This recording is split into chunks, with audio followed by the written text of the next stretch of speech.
Hello साथियों, tenth science के chapter 1 का भाग तीसरा को आज पढ़ने वाले हैं।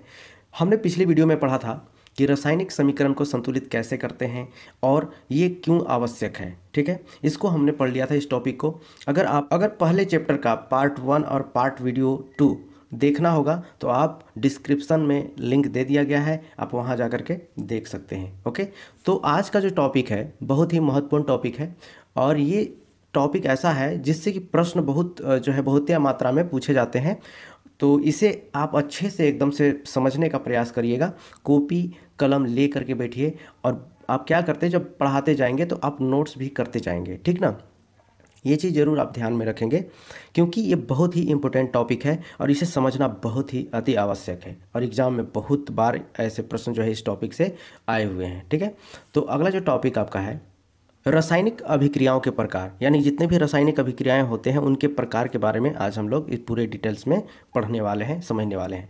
मज़ेदार टॉपिक है और अच्छे से जो है समझ में आ जाएगा। अच्छे से आप लोग जो है ध्यान से पढ़िए और ध्यान से पढ़ने के बाद आपको पूरी तरह से डिटेल समझ में आ जाएगा। ठीक है, और एग्ज़ाम में फटाफट एकदम जो है आप बनाइएगा। जैसे ही एग्जाम में बैठिएगा इस तरह का प्रश्न जब आपके सामने आएगा तो कितना मज़ा आएगा, ठीक ना। तो देखिए टॉपिक जो है रासायनिक अभिक्रिया कौन कौन से होते हैं जानते हैं। तो देखिए जो फर्स्ट है संयोजन अभिक्रिया, है ना। संयोजन अभिक्रिया फर्स्ट। देखिए संयोजन में नाम से ही आपको दिख रहा है कि संयोग, यानी कि संयोग से बना हुआ है ये संयोजन। संयोग का मतलब क्या होता है? जुड़ना। ठीक है, क्या होता है? जुड़ना। तो नाम से ही जो है संयोजन अभिक्रिया का कुछ जो है पता चल जाता है। तो देखिए संयोजन अभिक्रिया क्या है यहाँ पे जान लेते हैं। जैसे कि देखिए क्या है कि इस अभिक्रिया में दो या दो से अधिक अभिकारक मिलकर एकल उत्पाद बनाते हैं। यानी कि इसमें है क्या कि ऐसा अभिक्रिया है जो कि दो या दो से अधिक अभिकारक मिल करके एकल उत्पाद बनाते हैं, यानी कि उत्पाद के रूप में कोई एक पदार्थ बनेगा। जैसे कि अगर एग्जाम्पल के दृष्टिकोण से देखा जाए तो ए प्लस बी यानी कि एक और बी क्या है? अभिकारक है और उत्पाद के रूप में क्या बन रहा है? तो सी बन रहा है ना, उत्पाद के रूप में। उदाहरण के तौर पर यहाँ पर हम देखें तो देखिए कोयले का दहन, जब कोयले का दहन करवाते हैं तो कोयले के दहन करवाने में आप यहाँ देखेंगे कि कोयला क्या होता है? कार्बन और ऑक्सीजन की उपस्थिति में दहन होगा, ठीक ना। यानी कि आग पकड़ेगा तो भाई ऑक्सीजन की उपस्थिति में पकड़ेगा। तो कार्बन का जब दहन होगा तो उससे क्या बनेगा? कार्बन डाइऑक्साइड बनेगा। क्या बनेगा? कार्बन डाइऑक्साइड बनेगा। तो यहाँ पर बस इस जो है संयोजन अभिक्रिया का आपको यहाँ दिख रहा है कि संयोजन अभिक्रिया हो रहा है। जैसे कि क्या है, कार्बन और ऑक्सीजन अभिक्रिया किया, अभिक्रिया में एकल उत्पादक के रूप में कार्बन डाइऑक्साइड बना, ठीक ना। और कुछ जो है यहाँ पर ऊष्मा रिलीज हुआ, ठीक है। ऊष्मा, भाई कोयला जलेगा तो ऊष्मा तो रिलीज होगा, ऑटोमेटिक है। अब इसमें आगे हम लोग चलेंगे, आगे देखेंगे जल का निर्माण। भाई जल का निर्माण भी आपका ये जो है संयोजन अभिक्रिया है। जैसे कि हाइड्रोजन और ऑक्सीजन, ठीक ना। हाइड्रोजन और ऑक्सीजन आपस में अभिक्रिया करेंगे, अभिक्रिया का फलस्वरूप क्या बनाएंगे? जल बनाएंगे, एकल उत्पादक बन गया। यानी कि एक प्रकार से ये भी संयोजन अभिक्रिया है, ठीक ना। इसके बाद हम लोग चलेंगे, इसके बाद देखेंगे सल्फर और ऑक्सीजन, ठीक है। ये सल्फर है और ये ऑक्सीजन है, दोनों अभिक्रिया करके सल्फर डाइऑक्साइड बना देता है, ठीक ना। सल्फर डाइऑक्साइड बना दिए, ये भी आपका। अब देखिए और भी बहुत सारे जो है एग्जाम्पल हैं, आप देख सकते हैं। एग्जाम्पल में देखेंगे कि हाइड्रोजन और नाइट्रोजन अभिक्रिया करके क्या बनाया? अमोनिया बनाया है, ठीक है। ये भी एकल उत्पादक है, ये भी आपका संयोजन अभिक्रिया का है। मैग्नीशियम ऑक्साइड और कार्बन डाइऑक्साइड मिल करके क्या बनाया? मैग्नीशियम कार्बोनेट बनाया, है ना। अब यहाँ पे देखेंगे कार्बन मोनोऑक्साइड और ऑक्सीजन मिल करके कार्बन डाइऑक्साइड बना रहा है। अब यहाँ देखेंगे कि सोडियम और क्लोरीन मिल करके सोडियम क्लोराइड बनाए। ये सारे जो है संयोजन अभिक्रिया के उदाहरण है, ठीक है। तो संयोजन अभिक्रिया अच्छे से आपको समझ में आ गया होगा। अब इसके बाद एक नेक्स्ट टॉपिक की ओर चलते हैं कि कौन सा अभिक्रिया आने वाला है इसके बाद, ठीक है। देखिएगा ऊष्माक्षेपी अभिक्रिया।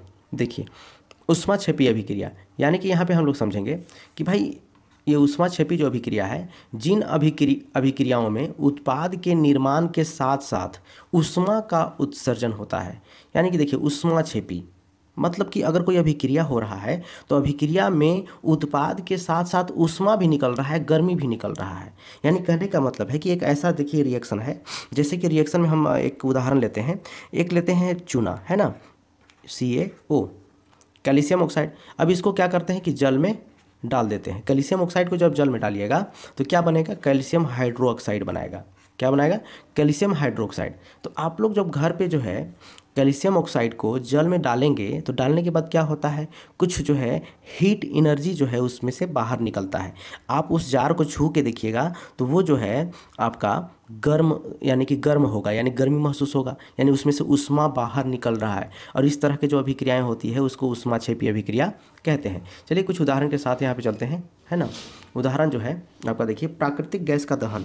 प्राकृतिक गैस यानी कि जो हम लोग जो यूज करते हैं, CNG गैस हो गया या फिर जो है CH4 मीथेन गैस हो गया, इसका जब दहन करते हैं तो इसमें से भी ऊष्मा रिलीज होता है, ठीक ना, ऊष्मा बाहर निकलता है। उदाहरण के लिए आप देख सकते हैं यहाँ पे मीथेन है, ऑक्सीजन की उपस्थिति में दहन हो रहा है, इसका कार्बन डाइऑक्साइड निकल रही है ना, कार्बन डाइऑक्साइड का उत्पादन हो रहा है और जल का उत्पादन हो रहा है, साथ साथ जो है ऊष्मा का भी उत्पादन हो रहा है, यानी कि ऊष्मा उत्सर्जन हो रहा है, ठीक है। ऊष्मा का उत्सर्जन होगा तो इसको प्लस में करके ऊष्मा का उत्सर्जन यहाँ पे लिख देते हैं, ठीक है।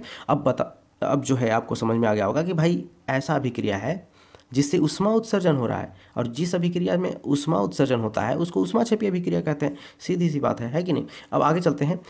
श्वसन एक ऊष्माक्षेपी अभिक्रिया है। देखिए श्वसन भी जो है ना एक ऊष्माक्षेपी अभिक्रिया है, याद रखिएगा। जैसे श्वसन में होता क्या है कि ग्लूकोज जो होता है, जब श्वसन करने के बाद ग्लूकोज से जब ऑक्सीजन अभिक्रिया करता है तो उससे क्या होता है कि कार्बन डाइऑक्साइड उत्पाद के रूप में बनता है और जल बनता है, और साथ ही साथ जो है ऊष्मा रिलीज होता है, यानी एक प्रकार से कहिए कि हीटनेस जो है रिलीज होता है ना, ऊर्जा के रूप में। तो ये चीज़ है। इसके बाद आगे चलते हैं, ठीक है। कोयले का दहन, जो कोयले का दहन पिछला जो हम एग्जाम्पल बताए, कोयले के दहन में भी क्या होता है कि कार्बन ऑक्सीजन जब अभिक्रिया करता है, कार्बन ऑक्सीजन जब अभिक्रिया करेगा तो कार्बन डाइऑक्साइड बनाएगा और साथ ही साथ जो है कुछ कैलोरी ऊष्मा बाहर निकालेगा। तो इस तीनों अभिक्रिया आप देख रहे हैं, तीनों अभिक्रिया ऊष्माक्षेपी अभिक्रिया है। तो पूछा जा सकता है एग्जाम में कि भाई ऊष्माक्षेपी अभिक्रिया किसे कहते हैं, तो इसको ध्यान में रखने वाला जो है ये प्रश्न है। आगे चलते हैं। अगला जो टॉपिक है ऊष्माशोषी अभिक्रिया। यहाँ पे देखेंगे ऊष्माशोषी अभिक्रिया जस्ट ऑपोजिट है उनका, यानी कि अभिक्रिया के फलस्वरूप वो जो है ऊष्मा बाहर निकाल रहा था, लेकिन यहाँ पे देखिए क्या होगा, जिन अभिक्रियाओं में उत्पाद के निर्माण के साथ साथ ऊष्मा का शोषण होता है उन्हें ऊष्माशोषी अभिक्रिया कहा जाता है। समीकरण जो है जिस रूप में ऊष्मा का शोषण को माइनस चिन्ह से दिखाया जाता है। जैसे उसमें क्या था कि प्लस जो है ऊष्मा जो है लिखते थे, है ना, प्लस ऊष्मा, लेकिन यहाँ पर जो है माइनस ऊष्मा लिखेंगे। माइनस ऊष्मा का मतलब कि ऊष्मा का शोषण हो रहा है, उसमें प्लस ऊष्मा था, यानी कि उसमें क्या हो रहा था, ऊष्मा रिलीज हो रहा था बाहर, ये माइनस लगा दिया जाएगा तो ये ऊष्मा शोषी हो जाएगा। जैसे कि अभी एग्जाम्पल लाते हैं, एग्जाम्पल में देखते हैं, है ना। जैसे देखिएगा नाइट्रोजन और ऑक्सीजन अभिक्रिया किया, अभिक्रिया में जो है नाइट्रोजन मोनोऑक्साइड बनाया और साथ ही साथ माइनस में जो है कुछ कैलोरी यानी कि 43.2 किलो कैलोरी माइनस में लिखा हुआ है बाहर, यानी इससे पता चलता है कि ऊष्मा का यहाँ शोषण हो रहा है, अभिक्रिया के बाद ऊष्मा का शोषण हो रहा है यहाँ पे, ठीक ना। तो इस तरह की अभिक्रिया को ऊष्माशोषी अभिक्रिया कहें। ऊष्माशोषी अभिक्रिया तो हो गया। अब इसके बाद जो है एक प्रश्न आ रहा है थर्मिट अभिक्रिया, है ना। थर्मिट अभिक्रिया क्या है, एक नया शब्द है, ठीक है। तो थर्मिट अभिक्रिया जो होता है ना, देखिए अत्यंत प्रचंड ऊष्माक्षेपी अभिक्रिया को थर्मिट अभिक्रिया कहते हैं।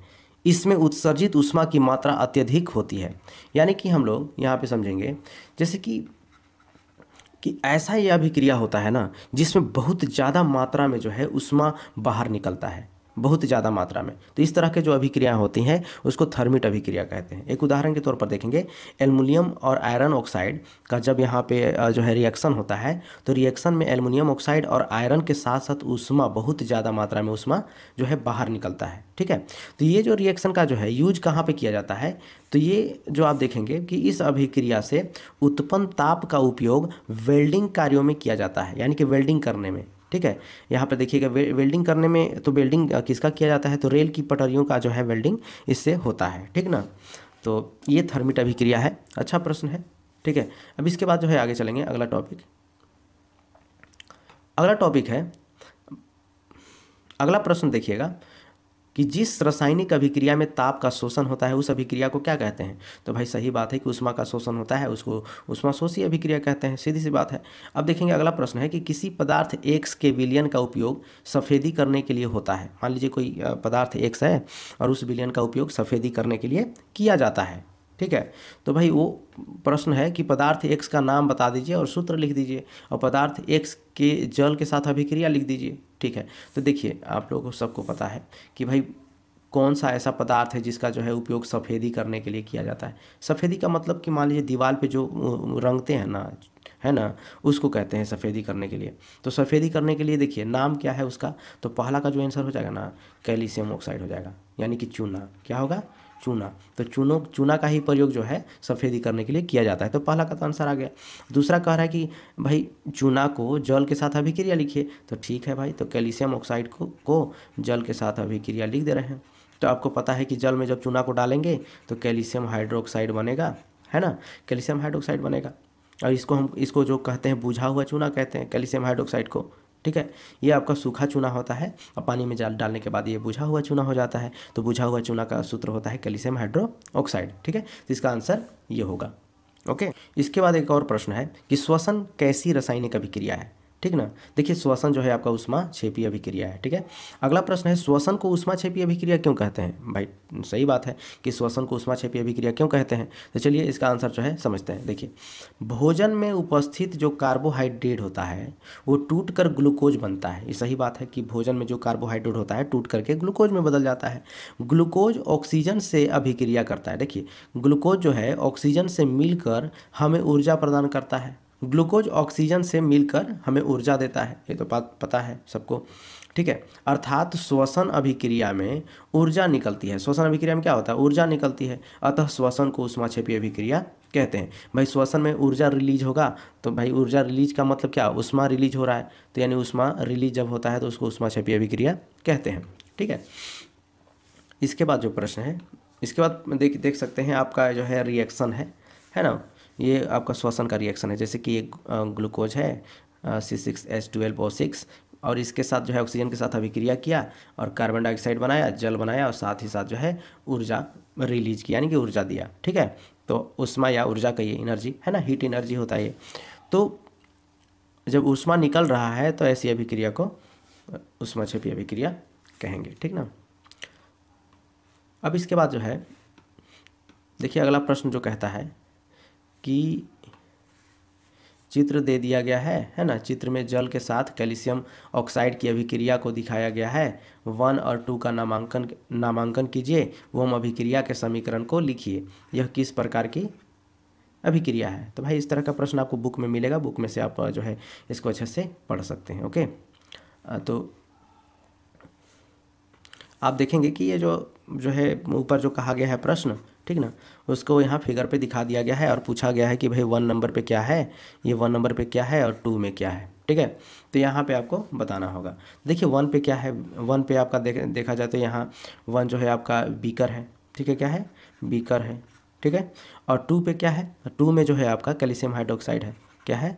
कैल्शियम हाइड्रोक्साइड, कैल्शियम हाइड्रोक्साइड है, यही तो है इसका आंसर। ठीक है। अगला जो आपका टॉपिक है वियोजन अथवा अपघटन अभिक्रिया। ठीक है।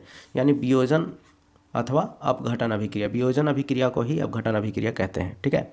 तो वियोजन हम शुरुआत में पढ़े थे हम लोग कि संयोजन अभिक्रिया, ये है वियोजन अभिक्रिया। वियोजन का मतलब कि वियोग। ठीक है। वियोग कहिए, मतलब कि ये जो है एकल अभिकारक होगा और ये टूट करके अलग अलग उत्पाद में बदलेंगे। तो देखते हैं क्या है इसका। तो वैसी रासायनिक अभिक्रिया जिसमें एकल अभिकर्मक टूटकर छोटे छोटे उत्पादों का निर्माण करता है, क्या कहलाता है? तो वियोजन या अपघटन अभिक्रिया कहलाता है। अभिक्रिया के परिणाम स्वरूप बनने वाले पदार्थों का गुणधर्म अभिकारक के गुणधर्म से अलग होता है। यानी कि साफ साफ यहाँ पे कहा जा रहा है कि वैसी अभिक्रिया जिसमें एकल अभिकर्मक टूट करके छोटे छोटे उत्पाद का निर्माण करता है, तो इस तरह का अभिक्रिया क्या कहलाता है?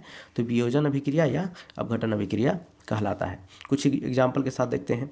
जैसे कि एग्जाम्पल में आप देख रहे हैं, आपके पास आयरन सल्फेट है ना, जिसको हम लोग यहाँ पे फेरस सल्फेट कहेंगे, ये हरा रंग का होता है। ठीक है। और जब इसको हीट देंगे, उष्मा देंगे, तो उष्मा के फलस्वरूप क्या होगा? आयरन ऑक्साइड में बदल जाएगा, सल्फर डाइऑक्साइड, और यहाँ पे सल्फेट में बदल जाएगा। ठीक ना। तो इस तरह से छोटे छोटे अणुओं में बढ़ जाएगा। एक एकल उत्पादक छोटे छोटे अणुओं में छोटे छोटे उत्पाद में बट गया। तो इस तरह के जो अभिक्रिया होते हैं उसको वियोजन अभिक्रिया कहते हैं। चलिए कुछ आसान जो है एग्जाम्पल के साथ आप लोगों को बताते हैं। ठीक है। तो यहाँ देखेंगे सबसे पहले तो यहाँ पे समझेंगे देखिए, जो वियोजन अभिक्रिया होता है ना, जिसमें ऊष्मा, प्रकाश एवं विद्युत के रूप में ऊर्जा प्रदान की जाती है। ज़्यादातर जो वियोजन अभिक्रिया होता है उसमें क्या दिया जाता है, ऊष्मा दिया जाता है, प्रकाश से अभिक्रिया करवाया जाता है, विद्युत धारा से जो है अभिक्रिया करवाया जाता है ज़्यादातर वियोजन अभिक्रियाओं में। ठीक है, तो तीनों को बारी बारी समझेंगे कि कौन सा ऐसा अभिक्रिया होगा जिसमें ऊष्मा देना पड़ेगा, ठीक है, जिसमें प्रकाश देना पड़ेगा, जिसमें विद्युत देना पड़ेगा। ठीक है, तो बारी बारी समझते हैं। देखिए, है क्या कि कुछ जो है अभिक्रिया में ऊर्जा का ऊष्मा के रूप में प्रयोग होता है। तो देखिए, एक आपका कैल्शियम कार्बोनेट है, चूना पत्थर जिसको कहते हैं, क्या कहते हैं, चूना पत्थर। इसको जब ऊष्मा देते हैं, हीट करते हैं, गर्म करते हैं, तो कैल्शियम ऑक्साइड और कार्बन डाइऑक्साइड में परिवर्तित हो जाता है। ठीक है, यानी कि बिना बुझा हुआ चूना बन जाता है। ये हीट देने से हो गया। एक और है आपका यहाँ पे लेड नाइट्रेट है, इसको भी जब ऊष्मा दिया जाता है तो यहाँ पे लेड ऑक्साइड और यहाँ नाइट्रोजन डाइऑक्साइड और ऑक्सीजन यहाँ पे बन रहा है ना, ऊष्मा देने से ही ऐसा हो रहा है। तो भाई ये जो अभिक्रिया है वियोजन अभिक्रिया है। ठीक है, कुछ एग्जांपल और देते हैं जिसमें प्रकाश से रिलेटेड जो है रिएक्शन हो रहा हो। तो यहाँ पे देखेंगे कि भाई अभिक्रिया जो ऊर्जा का प्रकाश के रूप में प्रयोग होता है, तो भाई कौन सा अभिक्रिया है, तो यहाँ पे देखेंगे हम लोग सिल्वर क्लोराइड। ठीक ना, सिल्वर क्लोराइड को सूर्य के प्रकाश में जब रखेंगे ना तो क्या हो जाएगा, सिल्वर और क्लोरीन अलग हो जाएगा, दो अलग अलग जो है अणु बना लेगा। वही होता है सिल्वर ब्रोमाइड के साथ, सूर्य का प्रकाश देंगे, सिल्वर अलग, ब्रोमाइड अलग। तो इस तरह का अभिक्रिया जो हुआ वो सूर्य का प्रकाश यानी कि ऊर्जा के रूप में प्रकाश का प्रयोग किया गया। ठीक है, तब जा करके इस तरह का वियोजन अभिक्रिया हुआ।